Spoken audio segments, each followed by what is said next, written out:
tem um ponto, né, pensando na questão de produção de filmes, séries, novelas, né, enfim, produção de mídia, assim.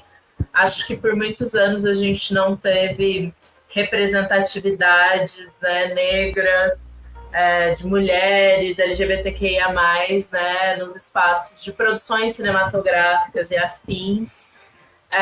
E hoje a gente tem mais, né? A gente tem séries, às vezes filmes com um elenco inteiro negro, com um elenco inteiro LGBTQIA+, trazendo essas pautas de uma maneira crítica, politizada, né? Acho que isso desperta muitas coisas, né, também, assim, acho que há um tempo atrás, há uns anos atrás, né, sei lá, a gente tinha outras imagens, né, vendidas pela mídia, pela grande mídia, imagens que reforçavam, né, estereótipos aí racistas, machistas, né, e Sim. aí lembrando de alguns exemplos muito básicos que até a gente estava conversando, né, aquela novela da Globo, Cor do Pecado, né, que tinha a protagonista negra que a Thais Araújo, que inclusive fazia. O nome da novela é extremamente problemático, né, porque tinha Total. uma associação ali com aquela mulher negra, né, super hipersexualizada, né, a cor do pecado, que ia tentar coisas, enfim. Isso, sei lá, nos anos 2000 e pouco. E, e quando não tinha esse lugar de reforçar uns estereótipos assim problemáticos, ia também para um lugar de colocar em certos papéis subalternizados, né? Então, isso já foi muito falado, né? De pessoas negras ocuparem o papel de empregadas domésticas, de catador de lixo, né? Enfim, de trabalhos subalternizados mesmo, né? Ou aquela figura do criminoso, né? Então, como que, por exemplo, a pobreza, né? A classe, né? Operária, a população negra foi muito retratada de uma forma problemática, né? Pela grande mídia. E claro, né, isso não vem da grande mídia, a grande mídia reproduzir apenas uma lógica racista, né, Sim. misógina de educação, né? Porque eu acho que as mídias são muito educativas na nossa formação de consciência mesmo, né? Então, acho que é isso, né? Até a gente fiquei lembrando também daqueles personagens bizarros do Zorra Total, que eram umas caricaturas muito racistas, né? Uma galera fazendo blackface e tal. Então, assim, como que a mídia se usa, né? A grande mídia se usa dessas imagens para reforçar, né? Como entretenimento. E acho que nos últimos anos, até pelas discussões, né, que a gente faz de representatividade, de todas essas opressões, como que isso vem sendo tensionado mesmo, né? Do tipo, quais outros meios, né, quais outras formas de representar esses corpos e essas corpas no mundo, assim, né? É. Quais outras narrativas e não só dos corpos que estão ali, mas de quem faz, né? Quem são roteiristas, quem é a direção, quem é, né, as pessoas que vão conceber esses projetos também, né? E aí acho que a gente tem uma série de filmes e séries aí que trazem outro discurso, né? Enfim, acho que um pouco isso, assim, tem muita coisa dentro disso para falar. É, exatamente, é uma discussão assim bem ampla assim, né? Eu acredito que essa coisa do entretenimento voltado do identitarismo, né? Que você vê, ah, eu acho que tem muito a ver assim com a questão, uma da questão do acesso, né? O acesso hoje ele é mais democrático, vamos dizer, chega mais às pessoas, né? Ele é mais ágil, né? Também. E então E eu acho que principalmente também por conta de políticas públicas que fizeram que a questão de cotas, etc., que deram acesso também a pessoas negras e pessoas mais pobres a chegar a ensinos superiores, a estar em espaços que antigamente eles não ocupavam ou ocupavam de maneira extremamente minoritária, né? Hoje ainda é minoritário ainda a presença das pessoas nesses espaços, mas se mudou muito, e só o pouco que se mudou, eu acho que ajudou nessa mudança e nessa visão do entretenimento e falar assim, olha, essas pessoas existem, mas só que eu acho que isso é o lado bom, né? O lado bom da coisa, mas aí entra nessa coisa perversa do capitalismo e se apropriar disso tudo. Olha, tá vendo? Essa população existe, então a gente pode criar olha, eles compram nossos produtos, né? Então há essa coisa também de abraçar essa galera, tipo, a gente é bonzinho, a gente luta por isso, mas na verdade a gente só quer que você compre o nosso creme. E foda-se o que a gente tá fazendo pra produzir esse creme, né?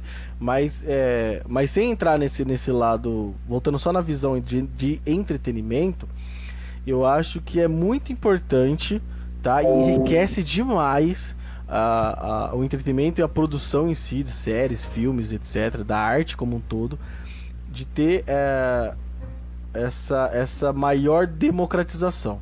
Porque a gente tem narrativas diferentes, a gente tem visões diferentes, a gente tem artes, sabe? A arte feita de forma diferente.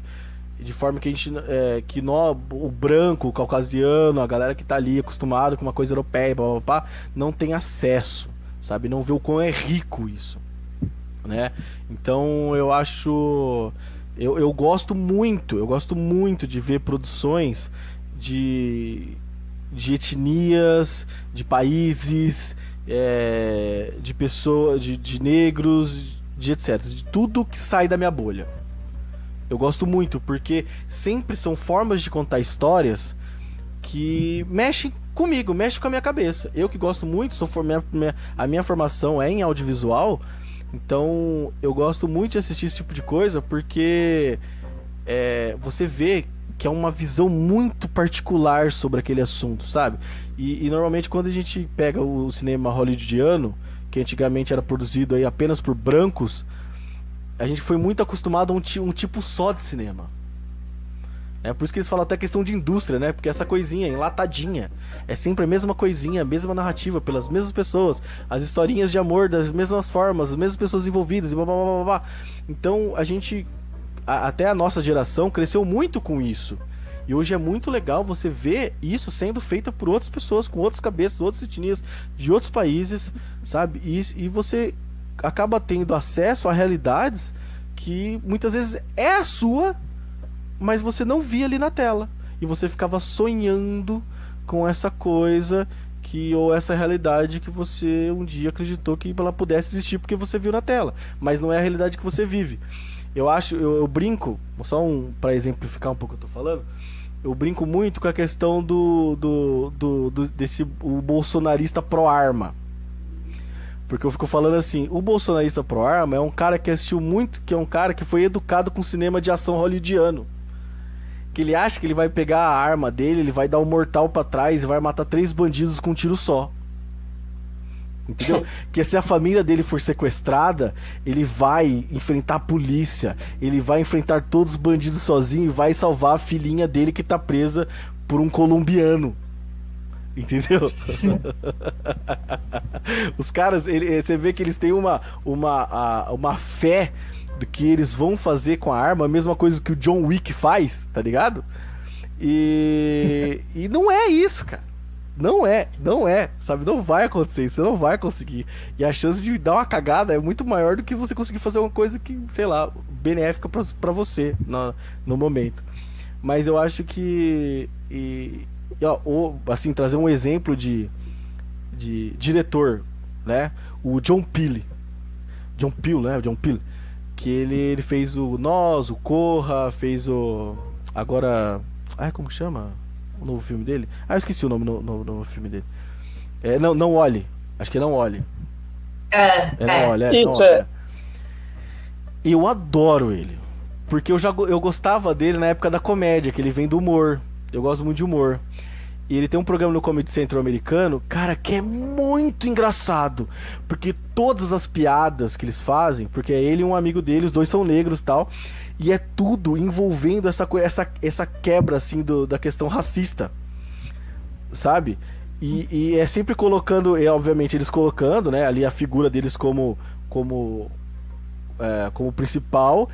E eles vivendo situações que você fala assim, cara, que surreal. Eu lembro que teve uma que eu dou muita risada, que é eles correndo no holocausto zumbi. E eles, meu Deus, zumbi e tal, e correndo e tal, papapá. Aí de repente eles percebem que os zumbis não vão pra cima deles. Aí eles começam a ficar assim, ué. Aí de repente eles começam, tipo, andar devagar, de repente eles estão andando. Aí eles veem que os zumbis não vão pra cima deles. Aí de repente eles vão chegando perto de um carro, assim, que tem 2 zumbis dentro.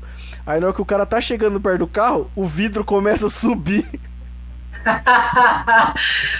Aí, aí o cara olha pro outro, o que? Zumbi racista? Cara, é tão engraçado, porque tipo assim, quebra tudo, porque é uma visão que só eles teriam dessa parada. Porque eles são negros, eles vivem isso. Sabe? Então é muito legal, porque, pô, é uma forma. Nunca, sabe? Que muitas vezes um branco poderia contar essa história, porque eles não têm essa vivência. Sabe? Eles muitas vezes não vivem esse tipo de realidade, né?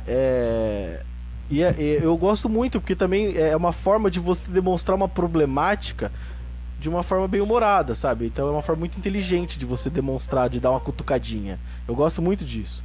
E ele faz isso muito bem. Essa série dele, acho que é Jack Pill, uma coisa assim, que é o nome do parceiro dele, que é um carequinha, que sempre tá com ele. É muito engraçado, cara. Eles brincam assim, eles fazem, nossa, várias coisas. Eu lembro que essa do zumbi eu chorei de rir, cara. Porque eles chegando, o vidrinho só subindo assim. Caralho, você fala assim, porra, cutucada, crítica social foda, tá ligado? Aquela coisa assim, que o Twitter já printa e manda, crítica social foda. Sim. E eu acho também importante que são visões que nem são particulares, né? Sim. As visões particulares, essa visão hollywoodiana, né? Ou uma visão branca, isso é particular, né? Quando a gente desvira a narrativa, a gente está falando de uma visão plural, né? E você falou isso do humor, eu fico pensando muito, porque isso é um grande problema, né? No humor que é como que é o que a galera fala, agora não pode fazer piadas de mais nada, né? Isso é verdade. Se sua piada for transfóbica, não mesmo. Enfia ela, enfim, em regiões aí. Regiões que o sol não bate. Mas é isso, né? Então, e aí tem toda uma discussão, né, galera aí que trabalha com humor de como que eu vou construir, né? Porque é isso, você tem um humor racista, machista pra caramba, aquelas piadas, né? Sim. Clichês ruins demais. E aí eu acho muito massa quando aí essa produção é feita, sei lá, por mulheres, por pessoas pretas, que aí vão pensar o humor que cutuca nisso, né? E aí eu me lembrei de uma série que tem na Netflix que eu gosto muito, Sim. que é o Dear White People, que é a tradução, né? Querida gente branca. Eu vi a primeira temporada dessa. Tem o filme. E tem o filme, né? O filme foi primeiro pensado, né? E tem a série. E é muito massa, porque eu acho que é uma série que traz essas problemáticas. O título já é muito irônico, né? Querida gente branca. E tem uma cutucada de humor muito foda. Assim. Tem uma cena que é isso, né? Às vezes a narradora da história, ela conversa com o público, assim, né? Com o telespectador. E aí ela fala assim, quantos amigos negros que você tem? O seu traficante não entra pra conta, né? Isso é muito bom, isso é muito bom. Então tem umas cutucadas, assim, em cima dessas imagens, né? Porque é uma série que a narrativa, né, dessa história, ela se passa na universidade, né? E aí é o coletivo negro da universidade, aí ali no embate, né, com a universidade, que é um espaço branco pra caramba, Sim. americano. E aí eles trazem essa provocação, né, do universitário branco, tipo, né, que é racista, mas vai lá na quebrada, né, enfim, Sim. essa imagem comum, assim, tá muito boa essa série. Essa série é muito boa. Eu lembro o que eu gostei muito dessa série também é essa coisa, tipo, que sempre quando eles estão em reunião nesse grupo, muitas vezes eles começam a discutir a problemática interna deles. Então, muitas vezes, como muitas vezes que eles têm que se portar, muitas vezes como eles têm que reagir a certa situação.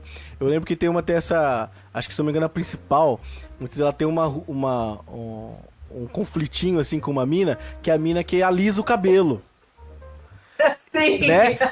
E ela fica, meu, para com isso, tá ligado? E a menina, não, mas eu gosto, eu vou alisar meu cabelo assim, pá. Mas é que, tipo assim, Sim, ela é super uma afropate, né? Exatamente, e aí a galera cutuca, exatamente. Essa série. Ela namora um cara que é bastante. branco, né? Isso. E é uma problemática até que entra até essa questão dela namorar o cara branco. Fala assim, opa, Sim, pera aí, ela esconde durante um tempo, Mas é muito legal essa série, realmente, é um ótimo. Tem... E eu acho que essa coisa do entretenimento hoje, eu acho que o entretenimento ele pode ser sim, eu acho que é também uma grande ferramenta, sabe, para você não só contar outras histórias, mostrar outras realidades, tá? Mas ajuda nessa conscientização, né? Você falou da questão do humor, eu gosto muito quando, como eu disse, né? Quando o humor ele vem dessas áreas que normalmente ele era ridicularizado, era, né, tida como como o blackface, né? Era tido ali como não tinha significância, vamos colocar assim dessa forma, feita assim pra galera branca, etc. E foda-se. Então eu gosto muito quando o humor vem disso, porque sempre vem aquela forma assim de cutucar, vem aquela forma inteligente, que eles estão fazendo uma piada e na verdade, normalmente, acaba sendo muito... Eu gosto mais, porque parece que é muito mais inteligente a forma que se faz. Não se faz simplesmente da forma que se fazia de ridicularizar e fica por isso, sabe? Aqui no Brasil... Eu acho que eu vejo uma dificuldade gigantesca em aceitar isso. Uma vez eu vou usar um exemplo. Uma vez eu vi um mágico falando. Perguntaram pra ele essa coisa. Mas pô, tem uns mágicos que estão... Acho que na época do Mr. M, sei lá. Que tava revelando os truques, né? E ele falou assim, eu vejo isso como positivo. Porque faz com que a gente pense formas novas de se fazer ilusionismo, se fazer mágica. Né? Então eu acho que serve como trampolim. E as pessoas que reclamam mais, os mágicos que reclamam mais, são os caras mais limitadão que não conseguem sair disso. Então eu acho que quem tem talento, não sei o que, faz com que a gente queira dar avanços e pensar formas novas, né? Porque estão revelando coisas antigas, coisas que se faziam já há muito tempo. Aí eu acho que esse tipo de visão tem que ser sim também colocada no humor, sabe? Você não pode falar determinada palavra ou determinado termo, sabe? Porque você tá fazendo um certo grupo de pessoas se sentirem mal, etc. Aí você fala assim, realmente você precisa falar isso pra ter graça? Né? Você precisa usar, sei lá, fazer piada usando a palavra, por exemplo, traveco. Né? Que é uma palavra que muitas vezes pode ser usada ali entre eles, mas... Não é aceito, tipo um cara em cima de um palco xingando uma pessoa usando a palavra travesti pra diminuir ou ridicularizar alguém. Nem fora do palco. Nem fora do palco, realmente, nem fora do palco. É que com o palco você tá naquela coisa assim de tá jogando. As pessoas levam muito aquilo pra si, né? Tipo, é um ambiente muito grande, sim, né? Pra tá se falando uma parada, sim, dessa. Então... E os caras não conseguem pensar um outro tipo de piada também? Você precisa realmente... Os caras são humoristas, eles não formam piadas, tipo, usa criatividade aí, cara, faz outro tipo de piada, não exatamente, consegue? Exatamente. Que porra de humorista sério, isso é um merda. E eles acham melhor se colocar na posição de vítima né, e se sentir, não, estão querendo me censurar, acabar com a minha liberdade, do que simplesmente falar assim, pô, não, beleza, vou falar de outra forma, vou agir de outra forma, vou pensar outra forma de fazer a piada. Sabe? E com certeza, se a pessoa tivesse esse tipo de pensamento, ela ia agregar muito mais pessoas ao seu grupo. Né? A sua comédia, ao seu humor. Né? Porque os caras curtem ser idiota, velho. Os caras gostam de ser babaca, eu acho. Sei lá. Mas sabe o que eu acho? Sabe por quê? Porque ainda ser babaca aqui no Brasil dá muito ibope. Dá, pô, o Danilo Gentili aí, pô. Você pega, tem vários humoristas hoje que usam desse discurso de vitimismo, tá? Desse discurso de, estão cerceando a minha liberdade, etc. Sabe? Eles agregam um monte de gente, porque é um monte também de gente ignorante que gosta de falar os absurdos e acha certo falar os absurdos. E na verdade, são pessoas que não se esforçam também pra pensar e se colocar no lugar da outra. Né? E muitas vezes essas próprias pessoas também se sentem muito mal com alguma coisa que falam pra ela, mas fica naquela coisa, mas aceita, sabe? E, sei lá, eu acho eu acho que é difícil a pessoa, sei lá, acho que muitas vezes cair em si, talvez. Não sei. Porque eu acho que pra mim é tão claro, sabe? Esse tipo de coisa. Você simplesmente... É porque eu sofri muito com isso. Porque eu fui um cara que eu sempre gostei de fazer muita piada, muito brincar com as pessoas. E eu errei falando muita coisa errada pra pessoas muitas vezes que eram próximas. Já magoei pessoas próximas. E eu me arrependi muito disso. E fui aprendendo com as cagadas que eu falava. Ô, Gui, não fala isso não que não é legal. Pô, papapá, sabe? E eu, verdade, nossa. E tipo assim, eu não me senti cerceado, sabe? Eu tive aquele sentimento, eu magoei aquela pessoa, mas eu não queria ter magoado, que pena. Que ruim. Pô, não vou falar mais isso. E eu não deixei de ser engraçado quando eu queria. E eu não deixo de ser engraçado quando eu quero ser engraçado, sabe? Eu só evito de não magoar pessoas, poxa. Custa, sabe? Não custa nada. Não estão cerceando minha liberdade. Só estão me ensinando novas formas, sabe? Pra eu conseguir com que, sei lá, fazer graça que eu queira fazer. Então, e isso obviamente entrando nessa questão do humor, né? Que a gente tá falando. Fala, Bruno. Não, voltando um pouco só pro que a gente tá falando de entretenimento, eu consigo ver um avanço, sim, nessa forma de representatividade, até de narrativas, assim, construções de personagens também no cinema, né, de forma geral. Porque se a gente pensar tem aquele filme famoso lá, classicão do cinema clássico, que é o E o Vento Levou. Sim. Vocês estão ligados? Sim, pode crer. Esse filme, quem ganhou uma atriz, né? Uma atriz. Acho que foi a primeira atriz preta que ganhou um Oscar até. Ela chamava Hattie McDaniel. Só que é isso, tipo, ela ganhou, só que na premiação ela nem podia ficar junto com os caras lá, ela tinha que ficar afastada, não podia estar junto com a galera branca lá. Sim. Então, é isso, tipo, ao mesmo tempo que ela teve um certo merecimento ali pelo trabalho dela, ela, tipo, sofreu um racismo fodido ali, né? Total. E o filme em si, ele é um filme racista. Ele é baseado numa obra racista de uma autora que era a favor do sul escravagista lá nos Estados Unidos, né? Sim. Então o filme inteiro, quando você assiste, ele é uma romantização da escravidão, assim. Tipo, os personagens, os atores, os personagens pretos que estão ali, eles meio que defendem os patrões, eles são tipo... O filme começa meio assim, no tempo que era bom, onde os escravos eram felizes, umas coisas meio absurdas, assim, sabe? Cara. Aí você assiste o filme, você começa a ficar meio... Não lembrava disso. Tudo bem que hoje, na Netflix, teve até uma polêmica que iam tirar ele de lá do catálogo. Acho que a Netflix tirou, só que depois ela voltou com alguns avisos, né? Falando que era... Enfim, é outra meio discussão. Que igual a Disney fez com os desenhos também. Isso, porque tem umas coisas, né? Tem tipo... Antigamente, todo personagem que era negro, assim, ele tinha uns estereótipos, tem uns 10 no cinema, assim. Que era tipo, essa personagem da McDaniel, ela era aquela personagem da mãe, né? ela só vive pro patrão ali, Pode crer. ela só dá conselho e bronca, ela é meio engraçada ao mesmo tempo assim, só que ela não tem vida, não tem filho, não tem nada, assim, não tem nada, só tá sempre ali servindo. Sim. Só que ela tem um alívio meio cômico também, né? Então fica com a coisa meio leve, assim, né, que eles fazem. Inclusive, e tinha o Velho Mágico também, né? Que era. Vocês vão lembrar daquele personagem que o Morgan Freeman que fez muito esse personagem.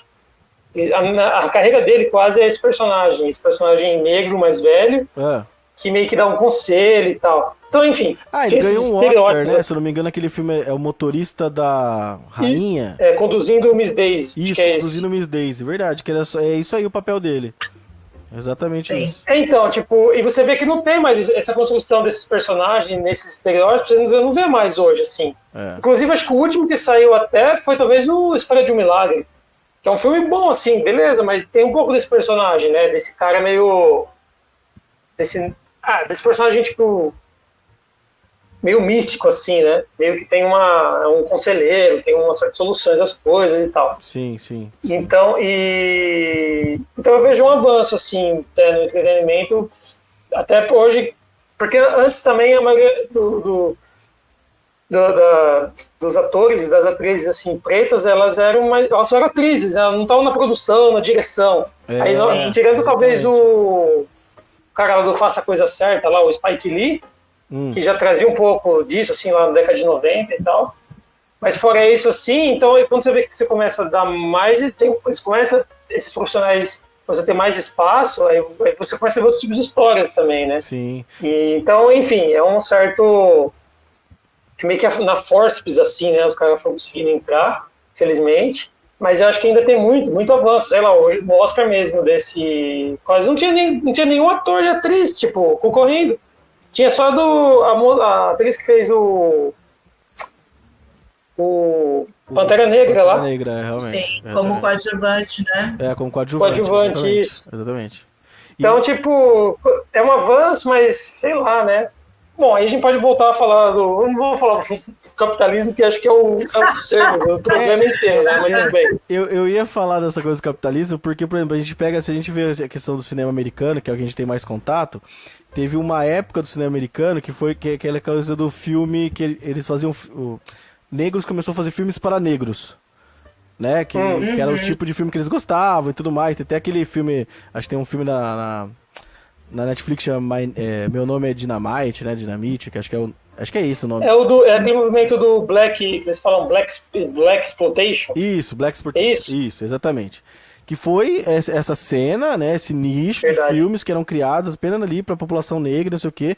E é isso aí, eu acho que eles começaram a fazer isso e as grandes indústrias viram que era um público, que os caras começaram a ganhar dinheiro com isso, né? Então é onde que aquela coisa que a gente fala que o capitalismo acaba abraçando. Sim. E abraça distorcendo, né? Porque tira algumas narrativas também, né? Sim, total, né? Você compra o pacote filme de produção, você compra a ideia que está sendo vendida, né? Então, assim, tem esse risco, né, de distorção também, porque eu acho que essas novas narrativas, assim, elas são muito potentes no sentido de empoderar, de provocar consciências, né, provocar organizações coletivas também, mas existe, eu acho que sempre essa linha tênue de quando o mercado capta isso, ele distorce. E aí, até isso, né, essa noção do empoderamento, que é uma palavra, um termo que vem de uma ideia coletiva, mas como isso tem sido individualizado pelo mercado, né? Verdade. Empodere-se você sozinha, né? Verdade. Não, empoderamento é coletivo, né? Então, olha como o mercado distorce um conceito que é potente por conta dessa coisa, né, das representatividades, das narrativas. Então é uma coisa meio perigosa, assim, né, que a gente precisa sempre se atentar. Exatamente. Fica aquela coisa meio feminismo liberal, né, que tipo, beleza, uma mulher, ela é dona de uma empresa, sei lá, CEO e tal, mas tem 3 mulheres de empregadas, tipo, com domésticas trabalhando na casa dela ali, né, então, tipo... É um empoderamento meu só, né? Normalmente periféricas, então é isso, né? Sim. E tem também o eu lembro do exemplo da, tipo, a Grandene foi uma empresa que apoiou o Bolsonaro, né?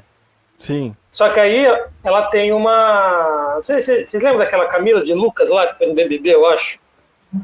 Não tô ligando o nome então, da pessoa. Tipo, aí ela fez um... Então, ela é uma mulher preta e tal, e ela fez uma campanha lá. Só que é isso, entendeu? Tipo, o Grandene tá usando uma mulher preta, uma influencer, para falar sobre... Tipo, nós somos... Como é que é? Apoiamos a diversidade e tal, só que apoia o Bolsonaro, tá ligado? Só que no fundo é isso. Então, tipo, meio só para inglês ver mesmo. É porque... que até o pessoal tem zoado aí no mês da diversidade, né? Da resistência do movimento LGBTQIA+, que as empresas ficam totalmente coloridas aí em pasta. Disso. Cinza. É verdade. Uma vez eu até vi uns caras zoando, tipo assim, fazer uma piada até meio pesada com isso, assim. Tipo, nessa época, todo mundo colorido, todo mundo, né, bandeira de arco-íris, e nas outras os caras colocaram até uns símbolos nazistas em algumas empresas, assim, tá ligado? Tipo, o bagulho não. A gente não, filho, a gente não pensa em vocês, não. É só essa época aí, porque a gente quer vender pra vocês. O Pink Money. Isso é onde que a gente tem que tomar cuidado com certas empresas, certas organizações. E eu acho, sim, eu sou muito a favor dessa coisa assim, se você pode, tá? Se você pode não comprar, não compre, não use, sabe? Se você tem condições, muitas vezes, de usar outro produto de outra empresa, que muitas vezes não tem esse discurso, não tem essa ideologia, sabe? Faça. Se você pode, muitas vezes, ajudar o pequeno empreendedor do seu bairro, mesmo muitas vezes sendo um pouquinho mais caro, faça, sabe? Ajudando o pequeno, ajudando ali quem tem uma narrativa legal, quem tem uma ideia legal. Pô, esse tempo mesmo da política, saía a lista nos WhatsApp de estabelecimentos que apoiavam o Lula, por exemplo, pra galera boicotar.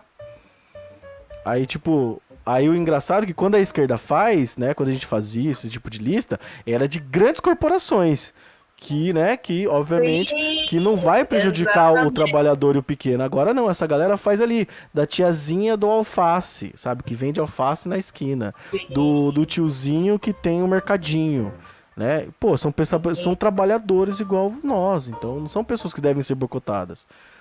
Porque nós da esquerda, muitas vezes a gente vai lá comprar um estabelecimento que é um cara babaca, que a gente sabe que o cara é bolsonarista, mas a gente prefere ainda apoiar o pequeno.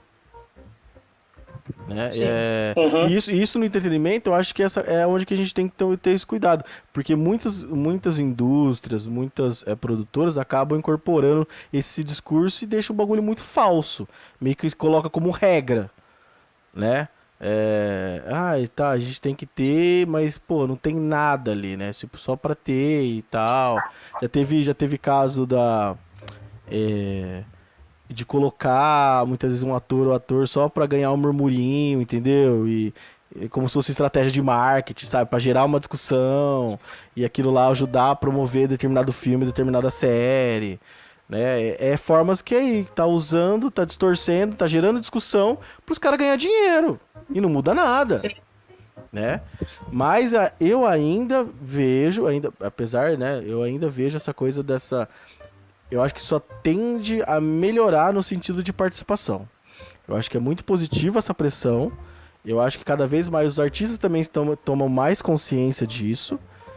E isso vai fazer com que outros nomes bons surjam.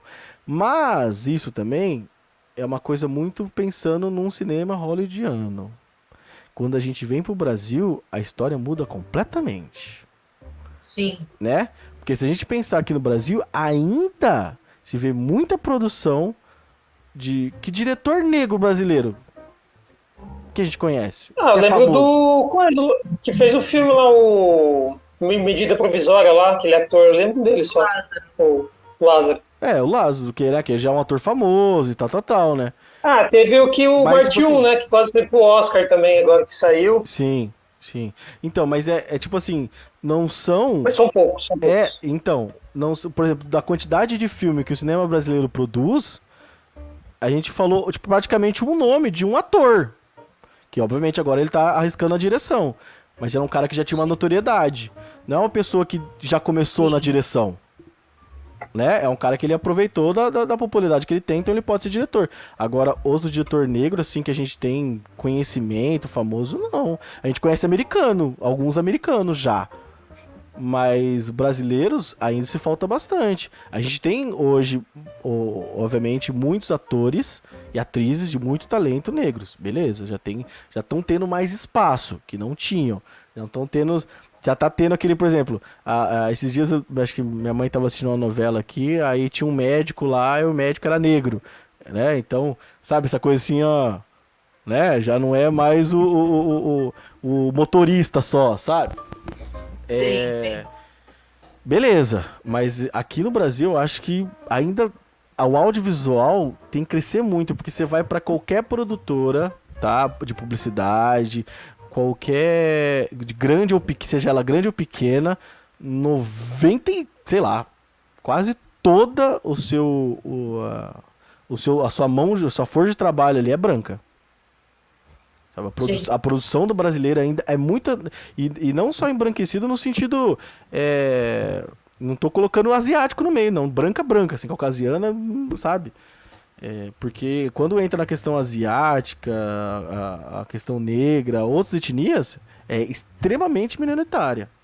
E o Brasil é um país extremamente miscigenado. Então, pô, cadê essa galera? Né? Eu acho que aqui a gente tem que alcançar muito. Porque eu acho que também o cinema, o brasileiro, acho que por conta desse todo discurso que a gente tá falando de direita e papapá, apaga muito isso. E dificulta essa entrada, né?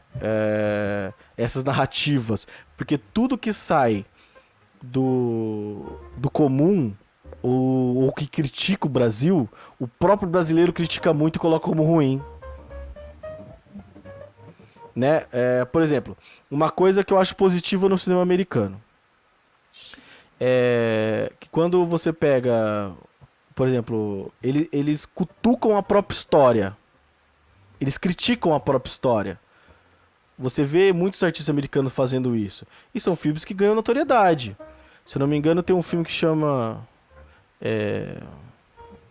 tem vários filmes com esse conceito, mostrando essa coisa do racismo americano. Tem vários filmes. E filmes pesadíssimos, sabe? Agora, se a gente faz um filme desse, por exemplo, falando da escravidão aqui no Brasil...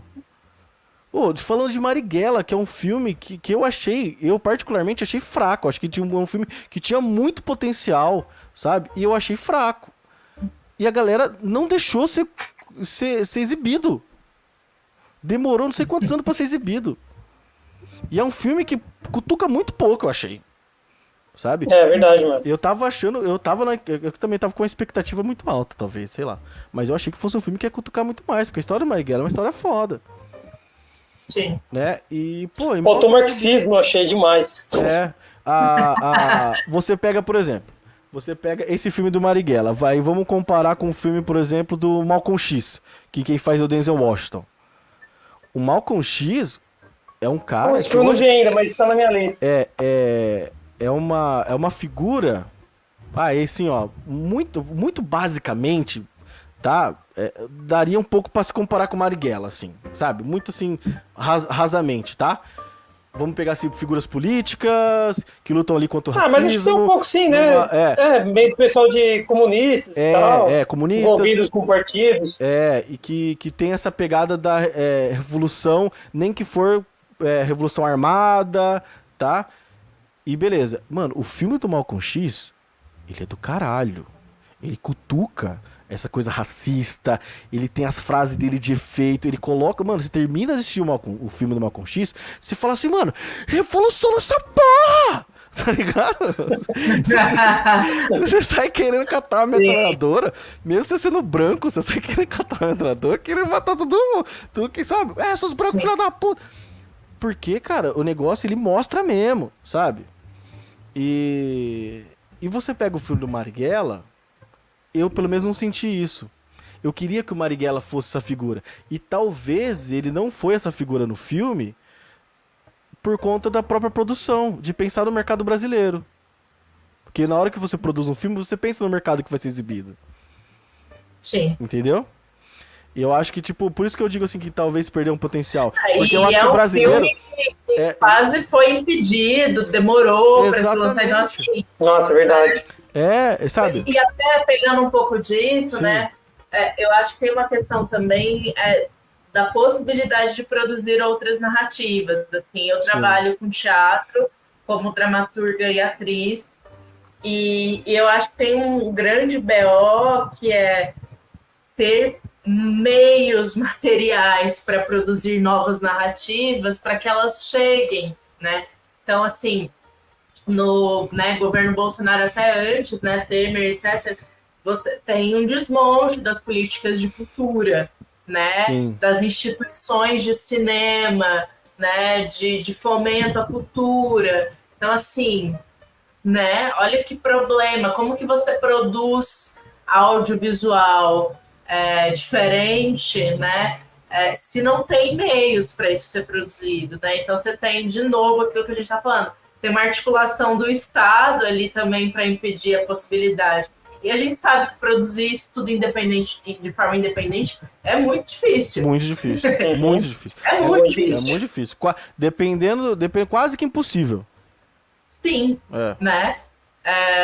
E aí, porque eu acho que também entra uma coisa que eu penso muito, e eu, enquanto dramaturga e artista de teatro que está criando narrativas, eu me preocupo muito também, assim, e que escrevo a partir dessas narrativas, eu penso muito sobre a qualidade da narrativa que é colocada, né? Sim. As profundidades, as levezas também, porque, né, a gente está falando de uma arte que tem um lugar de contemplação, mas também de formação.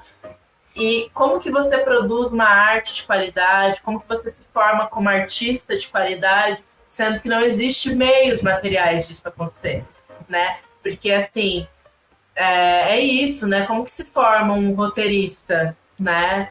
Como que se forma um diretor, um produtor?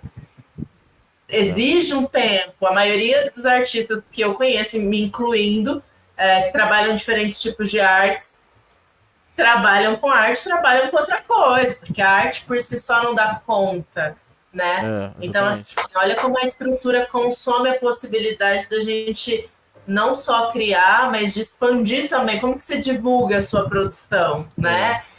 Nossa, então, assim, é muito complicado isso, né? Se a gente olha o cenário Brasil, assim.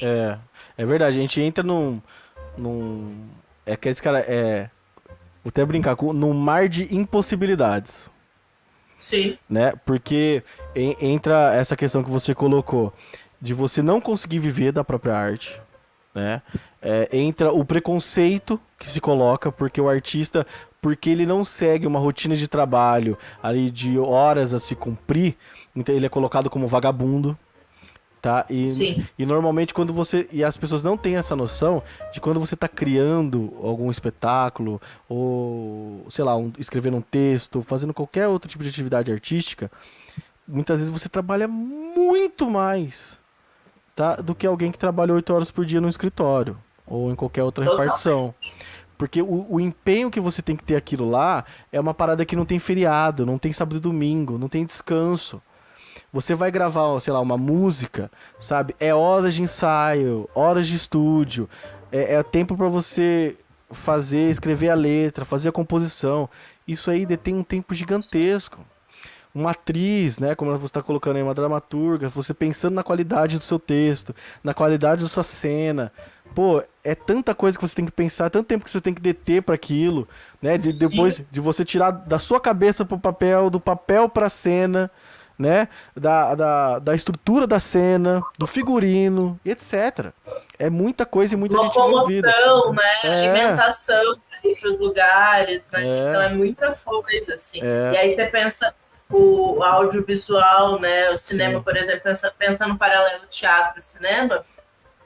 O cinema tem uma estrutura muito cara. O teatro é bem caro também, bem caro. Mas o cinema, ele é caríssimo. Caríssimo. Né? Caríssimo. Bem, assim, principalmente dependendo do nível de pessoas ali envolvidas e tudo mais. Então, como que você viabiliza isso com qualidade, né? Eu acho uma coisa que a cultura devia ter ter um olhar, isso falando estritamente do audiovisual, tá? É que, por exemplo, tudo que se usa hoje no audiovisual normalmente é importado. As câmeras, cartões, os tripés, então tudo em cima do dólar, tudo é muito caro. Hoje você vai comprar uma... A gente nem tem uma indústria, né, também, né, nacional de equipamentos. Eu acho que deveria se começar, porque a formação se tem, a formação se existe. Hoje a formação está mais acessível. Tem não só faculdades públicas, como os particulares que têm curso de formação audiovisual. Mas... E aí tem que entrar nessa parte de produção, né? Peraí, então para baratear o cinema brasileiro, a gente precisa baratear o equipamento, o que se usa para o cinema brasileiro. Claro. Né? Porque Sim. também, você barateando talvez esse tipo de equipamento, sobre mais verba para as pessoas serem melhor remuneradas nos projetos. Porque as pessoas, por exemplo, você vai pensar num projeto audiovisual, na hora que você coloca ali a verba para aluguel de equipamento, vai 70% da verba que você tem. Aí você tem que dividir aqueles 30% na galerinha que vai trabalhar com você. Agora, você vai estar fazendo um projeto, aí você vê que você, dessa vez vai gastar 70%. Você vai gastar 20% com equipamento, por exemplo. Os outros 80%, você vai ter para gastar com pessoal, você vai ter para gastar com cenário, você vai enriquecer muito mais a sua obra. Né? E isso obviamente, tô falando diretamente do audiovisual, que é uma coisa que eu tenho mais contato. Sim. Então eu consigo falar com mais propriedade. Então eu acho que é uma forma de você incentivar, não só, obviamente, como a galera acha, né? Que, pagando você, o governo paga essa produção. Pô, que nada, velho. Que nada. Né? Porra. Vem com o espantalho dos teatros, né, das produções. Cara. E, tipo assim, a galera não tem nem noção do que é a estrutura de uma lei Rouanet. Nossa. É super difícil. Super difícil. E é um conchavo do público com o privado também super problematizável. E é uma burocracia, assim, demoníaca para você não conseguir. Então é super complexo, né? Então, assim, eles falam... todos os detalhes. Eles falam dessa coisa, eles colocam, né, É aquele negócio, né, de você simplificar muito as coisas, né? E simplesmente demonizar. Eu acho que a Lei Rouanet, ela tem aquela importância que ela trouxe possibilidades de produções gigantescas que o Brasil não tinha, porém ainda ela não é acessível a pequenas produções ou pequenas cidades, né? E tem toda essa problemática. Retorno, né? Normalmente eles vão apoiar artistas grandes já, né? Que nem precisariam, na real. Exatamente. Grupos grandes. Grupos grandes, produtoras grandes, teatros e peças grandes, com grandes nomes. Circo du Soleil já veio pra cá com o Lei Rouanet. Vários a grande maioria dos musicais produzidos em São Paulo são feitos por incentivo, né? Tem incentivo também de Lei Rouanet, mas eu não tô falando isso para endemonizar esses festivais, tá? Esses negócios de teatro. Mas para dizer que são peças que têm nomes como Thiago, Falabella, Cláudia Raia. Isso. Então a galera, eles conseguem, porque tem uma estrutura por trás deles gigantesca. Né? Eles têm contatos com as maiores produtoras, tal. Agora vai nós lá querer fazer um longa-metragem em Bauru. Porra. Não dá. Não dá, a gente não consegue. Vamos dizer que a gente faça um baita de um esforço coletivo para conseguir ter a burocracia mínima para escrever o projeto. Beleza, conseguimos escrever o projeto. Aí a Lei Rouanet falou assim, legal, pode captar verba. Acabou. Entendeu? Porque a captação de verba chega nas empresas, os caras vão ver assim, eu vou patrocinar um longa-metragem em Bauru. O que é Bauru? Pra que eu vou dar 1 milhão pra esses caras aqui? Não vou. Entendeu? Sim, exatamente. Então, tem um monte de projetos de Lei Rouanet que morrem nisso daí. A lei aprova, mas você tem que captar a verba e já era. Então, é extremamente difícil, assim. E eu acho, tipo, essa coisa dessa discussão, né, dessas séries, dessas narrativas e tal, gosto, né, resumindo, assim, gosto muito do que está produzindo, do que está vindo, mas acho que realmente tem que ter esse cuidado com essa visão. E eu acho que ainda a gente tem que apoiar muito, principalmente as coisas brasileiras, assim. Essas produções nacionais, porque eu acho que o Brasil ainda tem que caminhar muito ainda para não uma liberdade, mas para essa talvez coragem, ou talvez, não seria essa palavra, mas eu quero dizer assim, que o Brasil ainda tem que caminhar muito ainda para conseguir colocar em suas narrativas, pelo menos as de maior impacto, assim, que, né, abranger a maior população, mas narrativas que consigam cutucar a nossa história. Acho que a gente precisa se cutucar mais, sabe? A gente precisa, sabe, agredir um pouco mais nossos antepassados, mas a história brasileira, sabe? Eu acho que a gente precisa um pouco disso, precisa ter essa verdade ser jogada mais na cara, sabe? Porque tudo que muitas vezes o Brasil faz, sempre parece que tem uma passação de pano, sabe? E a gente coloca, por exemplo, o próprio... Eu vou colocar o Tropa de Elite, que foi uma coisa que tem uma narrativa super problemática ali, mas você vê que a intenção primária do Tropa de Elite era uma parada que era pra ser extremamente crítico com o sistema de segurança ali do Rio de Janeiro tal, e abranger essa parada. A intenção dos caras era essa, mas só que foi um tiro que saiu pela culatra.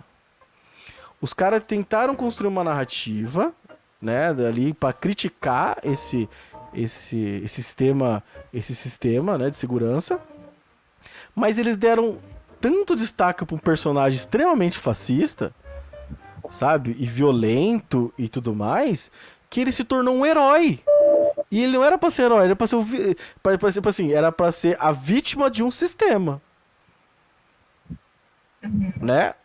O papel ali do Capitão Nascimento era pra ser a vítima do sistema. Até você vê muitas vezes uma entrevista com o Wagner Moura, ele fala que ele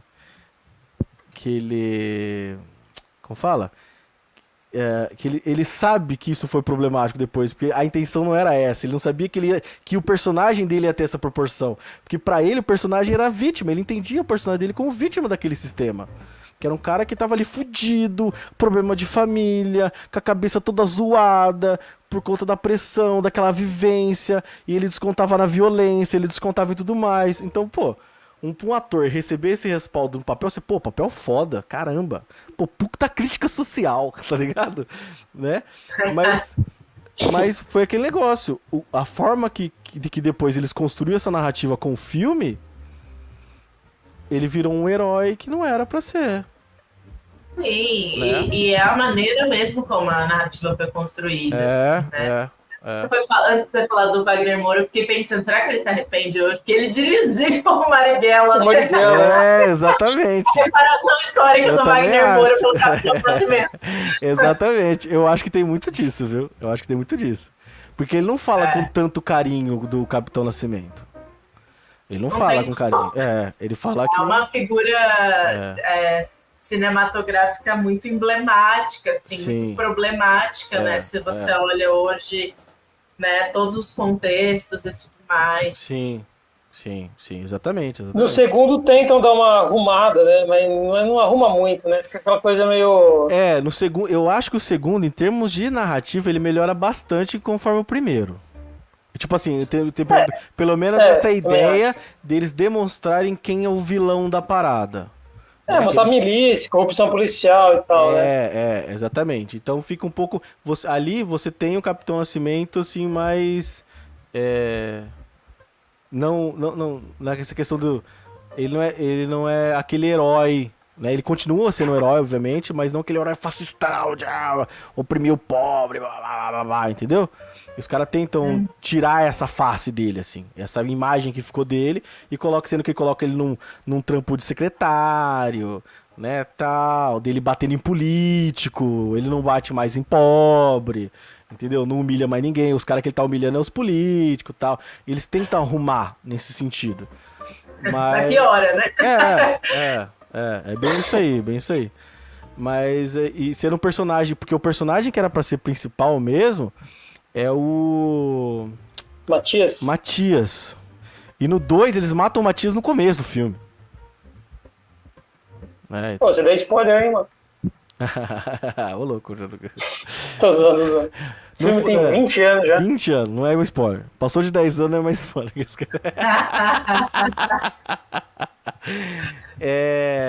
Mas e tipo assim, né? E é um filme que ganhou uma notoriedade gigantesca, né? A gente fala, tem muita gente que tem culpa, né? Esse filme o começo do bolsonarismo, né? Do 2013, 2014, né? Toda essa parada assim, né? Porque agora, por exemplo, é diferente do filme do Cidade de Deus, eu acho. Cidade de Deus, ele já espreme, ele joga na sua cara uma realidade, né? Que ali, que é aquilo, que é daquela forma. Ele coloca um personagem que é muito legal, que é o personagem principal, né? Que ele ali, que ele vai narrando a forma que ele vê aqueles problemas, o medo que ele tem, né? Ele é só mais um moleque que quer ele crescer na vida, as dificuldades que ele tem pra ele conseguir as coisas, tal, e a violência que ele vive, né? Apesar também ali de ter alguma coisinha ou outra ali que eu acho também um pouquinho problemática, mas ele foi, eu achei uma boa adaptação, porque eu li o livro, né, o romance. Eu achei uma boa adaptação, assim, achei bem legal. E é totalmente diferente. Você não tem ali essa visão tão problemática como o Capitão Nascimento tem, né? E eu acho que é isso. E o nome do filme é O Inimigo, agora é o Outro, né? É é o mesmo inimigo ainda. Né? Então, eles colocaram esse subtítulo no 2, acho que pra tentar mesmo arrumar a parada, sabe?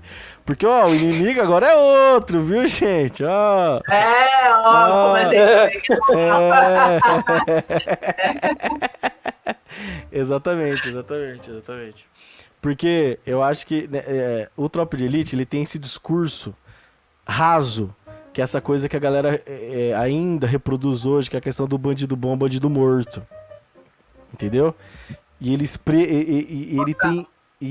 jogam isso na sua cara a todo momento, em quase todas as falas do Capitão Nascimento, sabe? E ele agrega isso com a violência a pessoas pobres e negras e periféricas, né? Então ele só reforça estereótipo, no final das contas, assim, né? Ele só tá ali pra reforçar estereótipo. E ali, o cara que seria o agente negro, que poderia contrapor isso, que é o personagem do Matias, ele fica apagado. E morre. Exatamente. É muito simbólico, né? Como esses personagens são movidas e a narrativa vai se construindo e depois eles tentam reparar e é isso, né? Pior, assim, porque aí você joga para um outro lugar, né? Aí ele vai bater de frente com polícia, com milícia, mas uma forma de redimir, vitimizá-lo, né? Isso aqui não dá certo. A construção ali já foi dada, né? É aquela coisa do... Né, pra gente que escreve roteiro, dramaturgia, né? Como que você constrói a jornada do herói. Sim. Né? Uhum. É. E acho que tem isso, assim, né? Ele vira um símbolo nacional, né? E tem uma coisa interessante, só que eu lembrei aqui da questão do Tropa de Elite, que o filme era pra ser totalmente diferente. Que até, vamos dizer, o Wagner Moura teve aquele pontinho de culpa, porque eles gostaram tanto da interpretação dele, que na hora de montar o filme, que eles montaram o filme pra colocar o Wagner Moura como principal, e depois adicionaram ainda a narração dele. Que aí você viu, né? Os caras, não, pô, ficou foda. Vamos mudar o filme inteiro. E deixar ele fascistoide. Era pra ser... O personagem principal, se eu não me engano, era pra ser o Matias mesmo e contar a história dele no BOPE. E essa visão dele negro ali na polícia e papapá. Acho que a intenção do filme era essa. Pô, teria sido um filme bem melhor, né? Caralho. O personagem, aquele ator lá que faz o Matias, ele é muito bom, cara. Ele é muito bom. Muito bom ator. E foi o primeiro filme dele, se eu não me engano, na parada. Se eu não me engano. Mas é isso, eu acho que o cinema brasileiro tem que caminhar bastante as produções no geral. Eu acho que essas entradas de produtoras tipo Netflix, essas coisas assim, eu acho que tá ajudando. Você vê algumas coisas ali surgindo. Mas ainda muito... Eu acho ainda muito... Como posso falar? Não é muito humilde ainda, mas ainda pequenas ainda, talvez, né? Tá muito manso ainda. Tá muito manso, exatamente, tá muito manso. Melhor, e é dentro de uma proposta mercadológica também, né? Se quiser fazer um filme de arte experimental, você não vai conseguir. Não, mas eu digo até mais narrativas assim, sabe? Mais cutucadoras, assim, sabe? Tipo, eu acho que demonstram mais uma realidade, assim, uma coisa assim... Acho que o Brasil precisa mais disso. Que a gente vê, por exemplo, pô, já pensou, sei lá, um Corra brasileiro? Que filme que a gente não tem, assim, um filme que a gente pode falar, pô, esse aqui é o Corra brasileiro, vamos dizer. Talvez tenha algum curto, alguma coisa assim que a gente não teve acesso. Mas eu tô dizendo assim, produção de alta escala, né? Ainda é muito... Que vai pro cinema, né? O grande cinema, assim. Exatamente. É uma luta das produtoras grandes brasileiras ter espaço no cinema por causa de filme americano. Né? Sai um filme verdade. da Marvel, você vai em Bauru mesmo, é só Marvel. Não, aqui é tristeza cinema, cara. Faz muito tempo que eu não vou. Tem lugar aqui que só tem dublado, velho. Tipo... Pô, podia pôr os dois, né? Tem gente que não curte, sei lá, enfim. Mas realmente, são várias salas e pouquíssimas opções, né? Eu acho muito louco isso. Eu lembro uma vez que saiu o Fábio Porchat fez um post de uma foto do Cine Araújo. Aí no shopping. Que tinha acabado de sair, não sei se era um filme dele, ou um filme que ele participava, uma parada assim. E aí, em cartaz do Cine Araújo só tava, acho que era Transformers. Sei lá. Mas era um filme assim, blockbuster americano. Todas as salas, as 9 salas, todos os horários. Era só aquele filme. E tipo, o filme brasileiro que tinha acabado de lançar não tinha uma sala com um horário. Aí fica difícil também, né? Fica difícil. Fica difícil. Me ajude a te ajudar. Exatamente. Aí é torrent até o talo, é isso, é assim. Mano, infelizmente, né, cara, a gente muitas vezes é obrigado a seguir a pirataria, né? Não tem jeito. Não, pirataria não, Abin, ninguém falou nada aqui. Não, aqui. Hoje não, Abin, hoje não. Mas, gente, eu acho que, pô, falamos pra caramba, falamos, né, de muita coisa. 15 horas. 15 horas aqui de transmissão, nossa. Vai dar vários cortes. E você aí, caso tenha alguém acompanhando a gente, tá? A gente vai ficar por aqui. O papo foi muito legal. Ari, muito obrigado pela sua presença, tá? Agregou demais aí, tá? O papo, a conversa, gostamos muito. Inclusive pode voltar mais vezes, hein? Se você... Tirei aqui com minha canequinha e minha crítica ao capitalismo. Ai, que delícia! Gostaríamos sim, tá? Da sua presença. Depois voltamos a conversar, com certeza. Muito obrigado. Quer dar um tchau aí pra galera? Sim, gostaria de agradecer vocês pelo convite. Adorei conhecê-los e trocar toda essa ideia, né? E é isso, obrigada às pessoas que ouviram ou que vão ouvir, né? É isso, viva a revolução, gente. Maravilha. Resumo dessa conversa de 15 horas. Exatamente. E Bruninho, o seu tchau. Eu agradeço também quem está escutando a gente agora, que vai escutar depois. E foi uma conversa bem legal, foi bem legal hoje mesmo. E eu lembrei a frase que eu ia dizer aquela hora era paz entre nós e guerra aos senhores. Então é essa aí, vou terminar com essa hoje. Maravilha, é uma grande frase. E galera, muito obrigado por ter acompanhado. Quem vai assistir agora, quem assistir depois, tá? Um grande beijo ao Marcos aí, que participou da live também, fez vários comentários aí, escreveu vários comentários. Beijo, Marcos. Marcão. Valeu aí. E é isso aí, tá? Voltamos semana que vem, tá? Com mais algumas horinhas aí. E amanhã e depois de amanhã terá os cortes aí da conversa, então quem você quiser participar. Belezinha? Então nos segue, curta, se inscreve, compartilha aí com quem quer um pouquinho aí também de ideias socialistas, comunistas e abaixo aí a burguesia. Belezinha? Então segue nós, tá? Um grande beijo e até semana que vem. Mantenham-se vivos e tchau! Tô doida aqui, não vou parar, tô doidão. A não se cresce, a não se cresce, a não se cresce.